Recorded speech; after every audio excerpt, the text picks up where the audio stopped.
Kinwestiyon ni House Committee on Higher and Technical Education Chairman Jude Asidre ang timing ng paglikha ng Senate Blue Ribbon Subcommittee na tututok sa investigasyon sa flood control projects sa isang forum sa Quezon City ngayong araw. Sinabi ni Asidre na maaaring ilihis nito ang atensyon ng publiko mula sa impeachment trial ni Vice President Sara Duterte at maduplicate o madoble lang ang investigasyon na ginagawa na ng Office of the Ombudsman. Ipinaliwanag nito na maraming Pilipino ang nagtataka kung bakit isinulong ang paglikha ng naturang subcommittee sa panahong tutok ang taong bayan sa nakabinbing impeachment trial. Ilang congressional hearings na anyang ikinasa at nasuri na ang mga alegasyon ukol sa flood control projects at ngayon nire-review ng ombudsman. Pero paglilinaw ng kongresista, hindi naman niya iginigiit na dapat takasan ang pananagutan, bagkus ay hayaan lamang ang tamang forum na pangunahan ang proseso.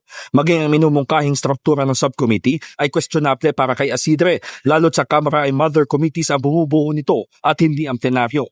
Dagdag niya, kaya may duda sa timing ay dahil tiyak na mahahati ang oras ng Senado sa flood control investigation at sa impeachment trial ni Duterte. Why the sudden shift? Why the sudden urgency? Hindi siguro natin makakailan na maisip ng ibang tao.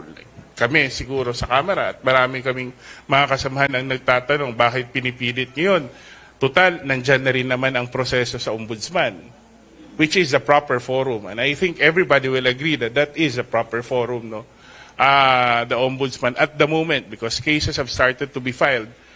Hindi mo maiwasang isipin ba na ginagawa ba nila ito para sa umaga babalikan nila lahat yung mga executive agencies para sa hapon sa impeachment. Medyo nawawala kami, nakakalampag kami sa impeachment court. Wag naman usa ng ganun, di ba? Ginagawa ba to para to undermine the impeachment process? Kung hindi mo naman mapipigilan yung impeachment trial from proceeding, baka iniisip nila pwedeng, sige, guluhin na lang natin, di ba? In the heart of changing lives, ako si Brigada Haji Caaminio ng 105.1 Brigada News FM Manila, the Music and News Authority.